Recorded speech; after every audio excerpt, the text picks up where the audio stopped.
Ini harus dipakai. Iya. Ganteng ya. Pas ya? Cocok. Cocok, pejabat.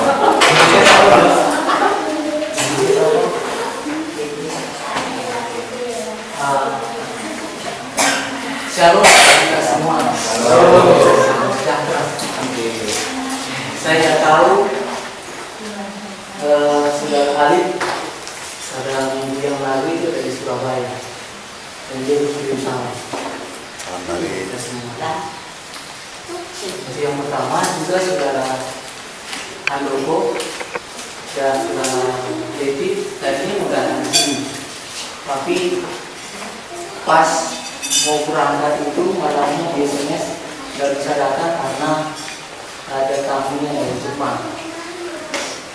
Sementara David ada tamunya di ladang. Jadi itu ya. Dan seperti yang kita sudah bilang tadi, topik yang dibawakan saya bicarakan saat ini adalah tentang menjaga keharmonisan kebangsaan. Yang namanya menjaga ini adalah sesuatu yang sulit. Ya, 3 bulan yang lalu kebetulan Saudara Hendrik datang ke rumah bertamu. Kemudian dia urus balik nama kendaraannya supaya di Semarang ini dia duduk di ruang tamu. Kemudian tiba-tiba datang seekor jawab. Seekor jawab di belakang. Kemudian saya kejar, saya mau tangkap. Tapi dia lari, dia ke Saudara Hendrik. Pas dari belakang itu lewat lagi. Nah, terus di belakang saya tangkap, saya pelihara. Sampai 1 minggu hilang lagi dia. Hilang lagi saya cari, ternyata di atas sini. Saya ambil lagi, saya simpan lagi, dia saya pelihara. Lepas lagi, saya ambil lagi, saya taruh di kerangkeng ini. Gak tahu kenapa, kok lepas lagi. Saya cari lagi, gitu ya. Nah, jadi yang saya maksudkan di sini adalah ini nyata ya. Betapa sulitnya untuk mempertahankan sesuatu yang pernah kita miliki. Dewasa ini hal yang paling suka untuk terjadi di dalam kehidupan kita secara terus menerus itu adalah hubungan persaudaraan dalam hidup. Sulit ini tercipta. Mungkin itu beberapa alasan mengapa terjadi seperti itu. Yang pertama mungkin karena masalah uang. Kita di dalam gereja denominasi ini sudah tidak asing. Sering sekali terjadi peristiwa yang tidak enak oleh karena masalah keuangan. Dan mungkin juga itu oleh karena masalah pendapat. Ini juga sering menjadi masalah. Kemudian miskomunikasi. Dan yang paling sering terjadi itu karena kurang pengetahuan. Jadi hubungan itu tidak terjaga dengan baik. Nah, yang menjadi pertanyaannya adalah bagaimana cara menjaga hubungan persaudaraan ini supaya bisa terus-menerus terjaga dengan baik, terpelihara dengan baik, dan hasilnya itu akan ada dampak yang luar biasa. Itu yang menjadi pertanyaannya, bagaimana caranya? Tapi yang pertama di sini saya akan mencoba untuk menaruh poin yang pertama tentang komunikasi. Saya membaca di dalam satu buku, sudah saya tulis di sini, itu pendapatnya Smith. Dia mengatakan seperti ini: komunikasi adalah suatu rangkaian proses yang halus yang digunakan manusia untuk berinteraksi. Kemudian yang kedua dia mengatakan komunikasi adalah penting untuk memahami segala kejadian dan peristiwa yang berlaku di sekelilingnya. Jadi kalau ini berbicara tentang komunikasi yang secara langsung. Ada juga komunikasi yang tidak langsung, ya. Itu pendapat Vanderberg. Dia mengatakan seperti ini, komunikasi adalah suatu proses perkongsian makna melalui pengiriman dan penerimaan message secara sengaja dan tidak sengaja. Jadi ada dua paling sedikit jenis komunikasi, langsung atau verbal atau non verbal. Nah sekarang kita mau lihat di dalam Alkitab kedua perkara ini. Dalam Kolose pasal yang pertama ayat 3 sampai yang ke 5 saya akan bacakan di sini.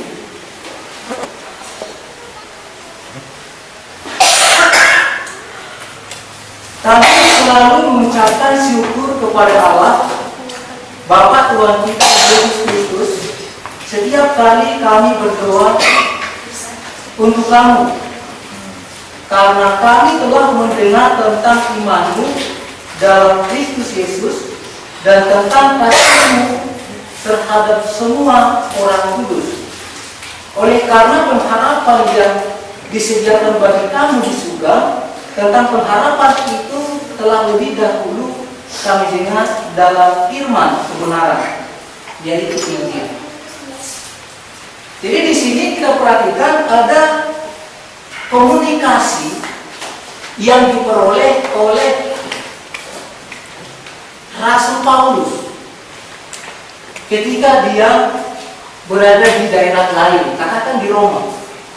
Waktu dia di Roma, dia mendengar, dia menerima pesan dari, kalau di ayat 7 itu Epafras, bagaimana kehidupan orang-orang yang ada di Kolose atau jemaat Tuhan yang ada di Kolose. Dia mendengar informasi yang indah, di mana jemaat yang ada di Kolose itu pertama kali dipuji oleh Rasul Paulus. Dipuji oleh karena apa? Dia menerima informasi tentang iman yang luar biasa.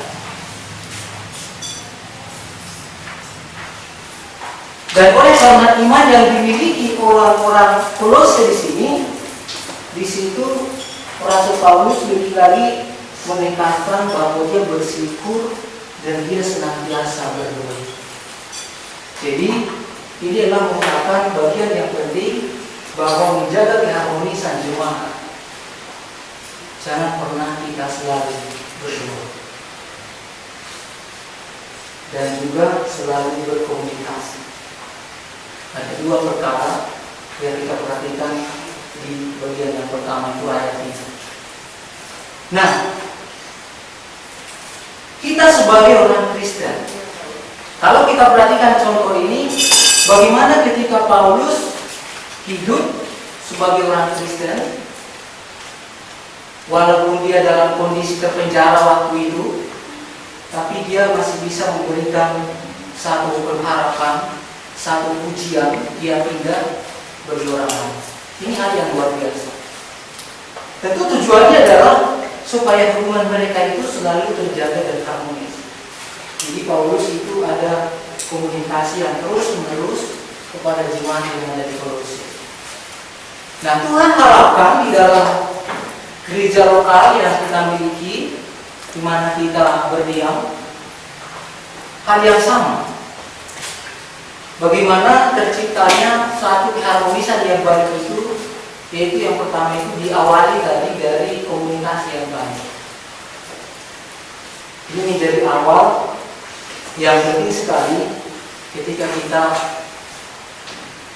saling menjaga hubungan persaudaraan. Kemudian yang lain, dia juga siapa ini tadi, Smith ini, dia menceritakan bagaimana bentuk komunikasi yang baik. Dia mengatakan di sini yang pertama, orang yang mempunyai sikap terbuka. Jadi waktu dia mulai komunikasi dengan jemaat siapapun ataupun di dalam jemaat lokal itu sendiri, itu selalu komunikasi yang positif. Nah, kalau komunikasi positif ini berbicara tentang suatu gairah untuk membangkitkan orang lain. Jadi bukan sebaliknya untuk menjatuhkan. Itu yang positif. Kemudian yang kedua, dia berbicara tentang kalau berkomunikasi itu yang positif, dia mengatakan di sini yaitu komunikasi dengan penuh kejujuran. Nah, ini berbicara tentang nilai-nilai satu kekristenan yang kita miliki. Ini ada kaitannya dengan Yesus mengatakan dalam Matius pasal yang kelima ayat 37, katakan dia atas dia, katakan tidak dia atas dia. Kemudian yang ketiga, dia mengatakan seperti ini,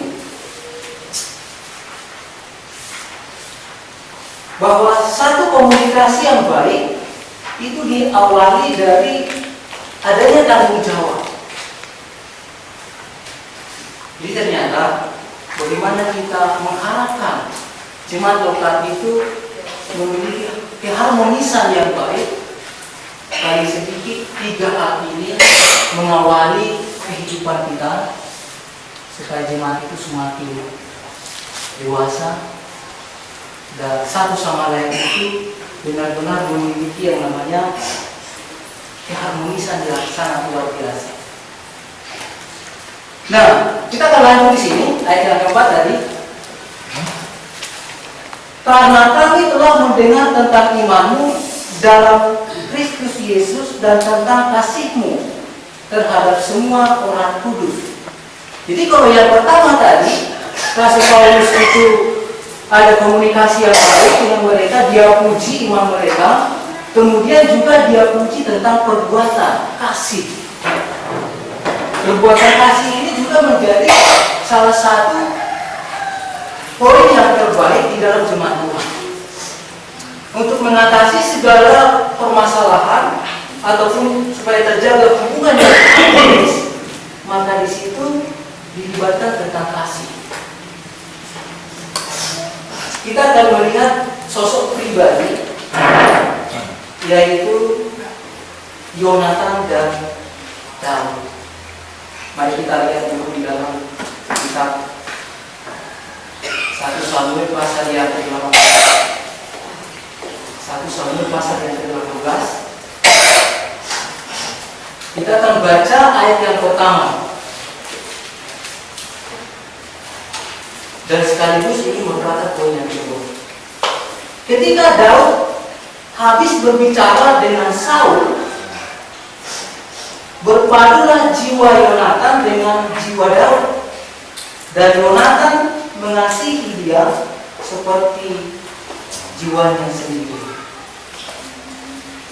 Jadi kasih itu, kalau tadi kita berbicara tentang jemaat yang ada di Kolose, ketika mereka punya iman kepada Yesus, kemudian ada aksi yang lain, yaitu kasih mereka semakin terlihat pada orang lain.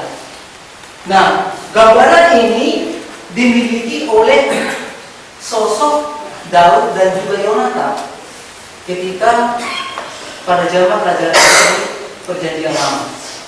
Nah, di sini dikatakan bahwa yang pertama berpadulah jiwa antara Daud dan Yonatan. Jadi ketika jiwa mereka menyatu, bersatu, itu bukan dibarengi oleh karena adanya suatu kepentingan. Ya. Ada banyak orang dia ingin bersahabat lebih dekat karena ingin sesuatu. Beda ya. Tapi di sini kalau Daud dan Yonatan tidak ada spesifikasi untuk mengarah ke sana. Tapi dia mengerti bahwa jiwanya itu menyatu seperti dirinya sendiri. Ini barangkali sulit ya. Mungkin lebih gampang itu bagaimana jiwa istri dengan jiwa suami itu menyatu, kira-kira seperti itu di dalam satu keluarga. Dan kalau terjadi seperti gambaran yang pernah terjadi di dalam kehidupan Daud dan Yonatan dalam hidup kita, dan hidup kita belakang, saya yakin semua jemaat Tuhan akan menjadi pujian Allah. Amin. Jadi dia yang pertama di sini diterangkan bahwa jiwa mereka itu bisa menyatu. Ayat yang pertama. Kemudian ayat yang lain, masih ayat yang pertama ini, kasih mereka tadi antara Yonatan dengan Daud ini, bagian terakhir dikatakan itu menganggap bahwa kehidupan mereka berdua ini sama. Itu boleh dikatakan melekat. Kalau tadi dikatakan berpadu, ini lebih mengarah pada bagaimana itu suatu perkongsian sama, suatu kehidupan yang dipraktekkan menganggap seperti dirinya sendiri. Ini juga sulit terjadi dalam kehidupan orang Kristen kalau tidak benar-benar di dalam Kristus. Tapi bukan berarti tidak bisa. Bisa semua orang Kristen seperti itu kalau dijiwai. Bisa. Kemudian yang lain itu, ini berbicara tentang pengorbanan. Coba kita bayangkan ketika Yonatan dan Daud itu menyatu tadi jiwanya, mereka menjadi satu. Ada unsur lain di situ dikatakan, di mana Yonatan itu memberikan jubah kebesarannya. Tapi coba kita baca di dalam ayat yang keempat. Yonatan menanggalkan jubah yang dipakainya dan memberikannya kepada Daud. Juga baju perangnya, sampai pedangnya, panahnya, dan ikat pinggangnya. Ini sesuatu yang luar biasa yang dialami oleh kedua sosok ini yang kita lihat di perjanjian lama. Kalau kita berbicara lebih dalam tentang jubah, itu adalah satu kebesaran, di mana Yonatan memiliki semua itu karena memang kalau dari segi kerajaan itu warisan menjadi raja itu akan jatuh ke tangan Yonatan. Tetapi di sini oleh karena dia begitu menghargai adanya satu ikatan tadi, jiwa yang sama ini, maka apapun yang dia miliki bisa dia berikan kepada yang lain. Jubah kebesarannya dia kasihkan, pedangnya dia kasihkan, ikat pinggangnya dia kasihkan. Makanya ini adalah menjadi contoh yang terbaik bagaimana satu jemaat itu benar-benar bisa harmonis. Hari kita memiliki jiwa yang seperti ini, karena ini akan memotivasi kita di dalam hidup berjemaat. Yang pertama tadi, komunikasi ini sangat penting, terus menerus dijaga. Kemudian kedua tadi itu adanya yang namanya kasih. Dan kita baca tadi di perjanjian baru dalam kitab Kolose itu benar terjadi. Ketika orang Kolose tadi saya katakan punya iman kepada Yesus, kami pastikan kepada Tuhan Yesus, karena iman itu datang dari pendengaran, dan pendengaran adalah firman Kristus. Roma pasal 10 ayat 2. Jadi iman ini memang sumbernya dari yang satu, yaitu Yesus. Dan kemudian itu dimiliki, kemudian ada pancaran dari iman itu. ada perbuatan di situ. Itu yang sangat mendasar yang harus dimiliki oleh orang-orang Kristen. Kemudian berikutnya, yang ketiga, ini berbicara tentang kerjasama. Kalau tadi malam kita rapat sedikit tentang pentingnya kerjasama. Nah, kerjasama ini juga merupakan satu poin yang harus dihargai, yang harus dimiliki oleh orang-orang Kristen, dan ada aksi. Kalau ini terjadi, ada kerjasama yang baik ini, maka pekerjaan-pekerjaan yang ada dalam jemaat itu akan bisa teratasi dengan baik. Kita tidak asing di dalam Galatia pasal 6 ayat yang kedua. Rasul Paulus kepada jemaat yang ada di Galatia juga berkata, mereka itu bertolong-tolonglah kamu, karena dengan demikian kamu menggunakan hukum Kristus. Jadi juga sangat penting. Jadi kita ada game ya. Game ini juga mengingatkan kita perlu adanya satu komunikasi tadi, satu kerjasama yang baik. Kalau itu tercipta, maka game itu bisa kita menangkan. Nah, kalau kita kembali mengarah kepada bagaimana jemaat Tuhan bisa harmonis, sama, tidak jauh berbeda. Kemudian bagian yang lain, saya ambil di sini tentang pengaruh dan peduli. Tapi di sini saya membedakan yang namanya pengaruh dan peduli. Kalau kita peduli, itu hanya sebatas pikiran. Kita peduli. Kita lihat orang miskin, orang kekurangan, kita peduli. Kita mungkin merasa iba, ya. Dalam perkataan kita mungkin saya merasa peduli. Dan itu hanya angan-angan. Bisa. Tapi yang lebih mantap itu adalah pengaruh. Kalau kita semua punya pengaruh, berarti ini berbicara tentang sesuatu yang berasal dari dalam, aksi, tindakan, nyata keluar. Dan kalau di dalam Matius pasal 5, sering kita baca ayat yang 13 dan 14, hendaklah terangmu.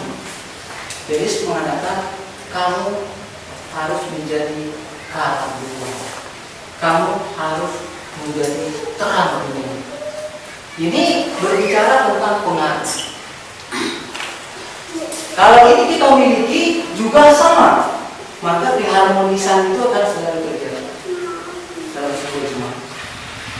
Jadi bukan sekedar peduli, tapi memang kita memiliki sesuatu dari dalam hati. Kita kembali ke Kolose tadi.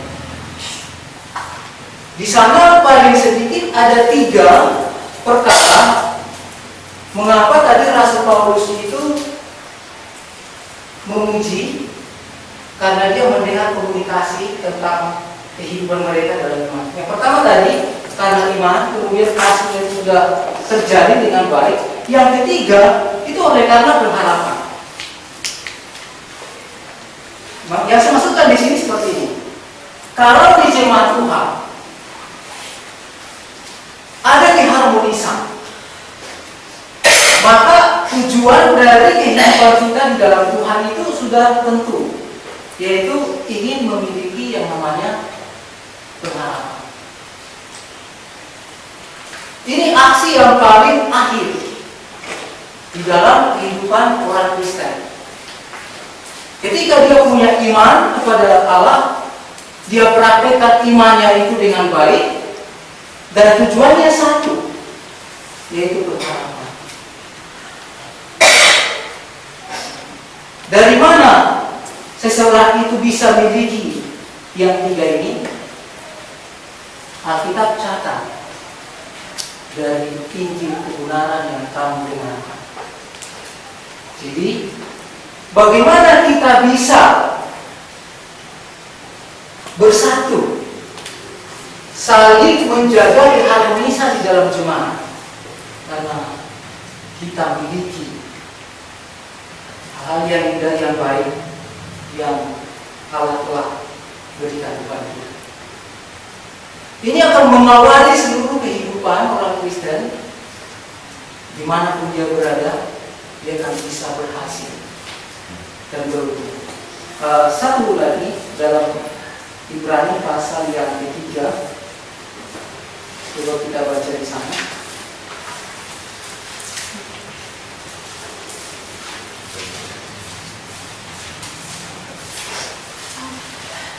Ayat yang ke-13.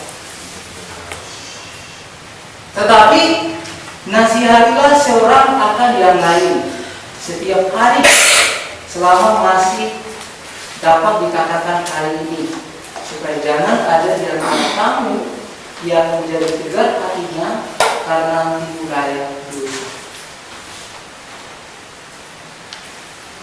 Satu perkara lagi yang perlu dimiliki oleh orang-orang Kristen supaya tetap terpelihara yang namanya keharmonisan ini adalah saling menasihati. Saling menasihati akan apa? Banyak hal. Apakah mereka sudah jatuh dalam dosa? Apakah mereka lalai, tidak berbaktian lagi, tidak kelas Alkitab lagi? Apakah mereka mungkin ada sesuatu di luar kesalahan? Setiap hari ada bernasihat-nasihat.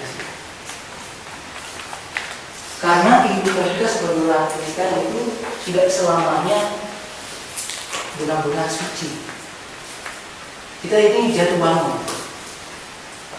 Dan kita di bawah seperti roda pedati, kadang di atas, kadang di bawah, kadang di atas. Tapi yang Tuhan inginkan bahwa orang Kristen itu penting untuk saling bernasihat-nasihat sama lain. Yang terakhir, saya sudah mengaku ya. Ini memang waktu yang cocok untuk tidur ya. Tapi kalau kita di Ambarawa kita nggak tidur. Kenapa? Dilarang. Hah? Dilarang tidur di sana. Iya, karena ada di situ bisa dilarang tidur. Nah, di sini bisa kita tidur. Yang terakhir, ini berbicara tentang bergaul. Nah, saya ingin tanya, di mana dalam Alkitab orang yang bergaul dengan Tuhan?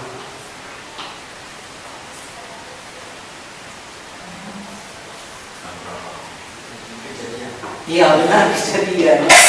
Tapi siapa orang ini? Henok itu hidup berapa tahun?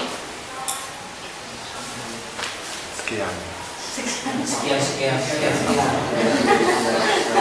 Kalau yang tahu dapat hadiah 365. Salah. Tanggal 86. Jakarta kesana. Ratusan. Di daerah yang itu 350. 360 tahun. Kurang 5 tahun. Kejadian pasal 5 ya. Sekian. 21 sampai 24. Dia bergaul dengan Allah. Dia hidup dengan Allah sepanjang hidupnya. Tapi awalnya ketika dia mungkin masih kecil sampai 60 tahun dikatakan di situ, dia tidak diceritakan bergaul dengan Tuhan. Jadi mungkin ini masa di mana dia naik daun. Tapi ketika dia 60 tahun ke atas, diceritakan di situ dia masih memiliki hidup 300 tahun dan selama hidupnya dia bergaul dengan Tuhan. Berarti kalau dalam Wahyu pasal 2 ayat 10 dia apa? setia sampai 100 ya. Jadi dia memiliki satu pergaulan yang baik dengan Tuhan. Nah, ternyata pergaulan yang kita miliki dengan saudara-saudara seiman itu manfaatnya besar sekali.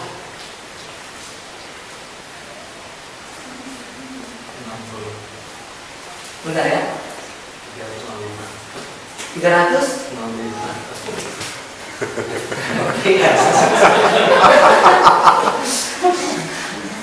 360 ya? 365. Beda dari Alkitabnya. Benar kan kalau kita ini? Terjemahan sendiri ya. Iya. Terjemahan lama sama baru. Pasal 5 ya? Ayat 1 sampai 23. Ada 3. Jadi Henokh mencapai umur 365 tahun ya benar ya. Jadi kan katanya pas tadi. Oh iya. Topeng kali. Kami ada yang dipotret ya. Dalam bahasa Inggris beda. Berapa? Banyak cerita. Ya, jadi memang saya akui, saya juga berpikir bahwa di dalam kehidupan kita sebagai orang Kristen yang namanya keharmonisan ini sulit terjadi, sangat sulit terjadi. Yang lebih sering itu oleh karena masalah-masalah kecil kemudian terjadi perpecahan. Ini sering terjadi. Pertanyaannya adalah bagaimana cara kita mengatasi persoalan-persoalan seperti itu supaya jemaat di mana kita berbakti bisa benar-benar memiliki harmonisan. Dan mungkin pertanyaan yang lain, apakah di dalam jemaat di mana kita berbakti sudah benar-benar tercipta adanya keharmonisan? Di sini kita bisa menilai. Dan apakah saya sudah ambil bagian di dalamnya untuk menciptakan yang namanya satu keharmonisan?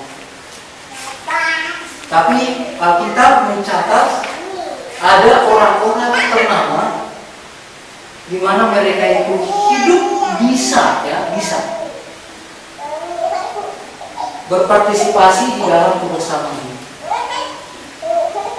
Dan mari kita memiliki satu sikap. Mari kita mulai dari diri kita sendiri tadi, yaitu dengan adanya sesuatu yang kita pancarkan dari hidup kita, pengaruh. Supaya dengan demikian itu menjadi sesuatu yang nyata dalam kehidupan. Yang satu lagi, ini berbicara tentang saling memberi salam. Dalam Alkitab ada juga berbicara tentang bersalam-salam atau dari semua jemaat Kristus. Gimana tertulis? Iya. Tapi saya melihat,